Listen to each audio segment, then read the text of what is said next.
जी अस्सलाम वालेकुम। उम्मीद है कि आप तमाम दोस्त खैरियत से होंगे। मुस्बत रिपोर्टिंग जो है वो जारी है हुकूमत पाकिस्तान की तरफ से, और मुस्बत रिपोर्टिंग जिस वक्त की जाती है उस वक्त अदादो शुमार का एक रुख जो है वो दिखाया जाता है, और उसकी बुनियाद पर आप खुशियां भी मना सकते हैं। लेकिन अगर आप उसकी पूरी तफसील पढ़ें और तमाम जो स्टेटिस्टिक्स जो हैं वो अगर आप देखें, उनका जायजा लें, तो पता लगता है कि मामलात इतने भी अच्छे नहीं हैं। सूरत हाल ये है कि ब्यूरो ऑफ स्टेटिस्टिक्स की तरफ से जो अदादो शुमार इंपोर्ट और एक्सपोर्ट के हवाले से कोड किए जा रहे हैं, और ख़ास तौर पर मुस्बत रिपोर्टिंग करते हुए इस बात को बताने की कोशिश की जा रही है कि पाकिस्तान का जो तजारती खसारा है, जो कि लगभग 11 माह की जो कैलकुलेशन के मुताबिक है, वो 41% तक कम हो गया है। चलें हम इसको राउंड फिगर कर लेते हैं और हम इसको 50% मान लेते हैं। अब सवाल ये पैदा होता है कि अगर तो हम मुस्बत रिपोर्टिंग को मद्देनजर रखें तो इतनी बड़ी हेडलाइन बनती है कि पाकिस्तान का तजारती खसारा जो है वो 50% तक कम हो गया पिछले 11 माह के अंदर। तो हर बंदा यकीनन जो है वो बहुत अच्छा महसूस करता है कि चलो यार, पाकिस्तान के हालात जो हैं वो अब आने वाले वक्त में बेहतर हो जाएंगे। यकीनन एक मुस्बत खबर भी है, लेकिन आपको ये देखना होगा कि जिस वक्त आप अपनी इंपोर्ट के हवाले से बात कर रहे होते हैं कि जो तजारती खसारा है वो कम हुआ है, तो आपने ये देखना है कि आपकी एक्सपोर्ट में कितना इजाफा हुआ है। लेकिन जब हम एक्सपोर्ट का डाटा उठाकर देखते हैं तो उसमें को खातर खा जो है वो हमें कोई पॉजिटिविटी नज़र नहीं आती। उसकी वजह यह है कि पाकिस्तान जो है वो एक्सपोर्ट ओरिएंटेड कंट्री नहीं है। हमारी जो ज़्यादातर जो मामलात हैं वो हमारी इंपोर्ट्स पर चलते हैं। यहाँ तक कि हमारी जो एक्सपोर्ट्स हैं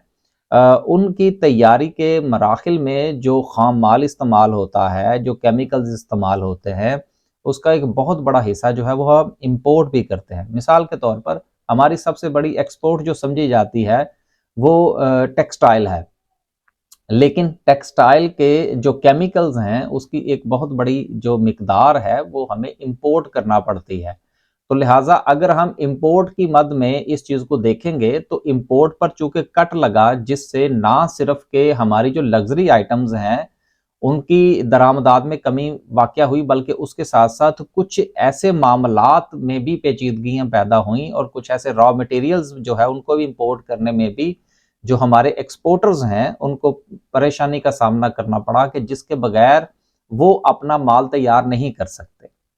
तो पॉजिटिव इंपैक्ट तो यकीन हमें नजर आएगा, लेकिन नेगेटिव इंपैक्ट जो है वो अपनी जगह पर कायम है। और यही वजह है कि पाकिस्तान में जो इकोनॉमिक स्लो डाउन हमें नजर आ रहा है, जो कि बजट के बाद भी सिलसिला तकरीबन तकरीबन जो है वो जारी रहेगा, जब तक कि हम अपनी प्रायोरिटीज को सेट नहीं करेंगे कि हमें इंपोर्ट और एक्सपोर्ट का सिर्फ डेफिसिट ही खत्म नहीं करना, बल्कि इसके साथ साथ हमने इस चीज को भी देखना है कि आया कि हमारी जो एक्सपोर्ट हैं उनमें इजाफा हो रहा है या नहीं। तो इसलिए चूंकि हमें जो है वो इंपोर्ट में बहुत सारी चीज़ों को डिफ्रेंशिएट करना पड़ेगा, और यकीनन जो आने वाला बजट है इसमें इन चीज़ों का ख्याल रखा जाएगा। और ये ऐसी वाइब्स जो हैं वो वज़ीर ख़ज़ाना इसहाक डार साहब की तरफ से आ रही हैं, और जो चैम्बर्स ऑफ कॉमर्स का वो दौरा फरमा रहे हैं, उन इन दौरों के दौरान वो बिजनेस कम्युनिटी को एतमाद में लेने की कोशिश कर रहे हैं कि जी आपके जो मसाइल है वो हल किए जाएंगे, और जिन चीज़ों की और जिन केमिकल्स की आपको ज़रूरत है उस पर जो इंपोर्ट के हवाले से जो पाबंदियां हैं या उनकी क्लियरेंस में कोई प्रॉब्लम आ रही है, उसको इंशाल्लाह आने वाले दिनों में हल किया जाएगा।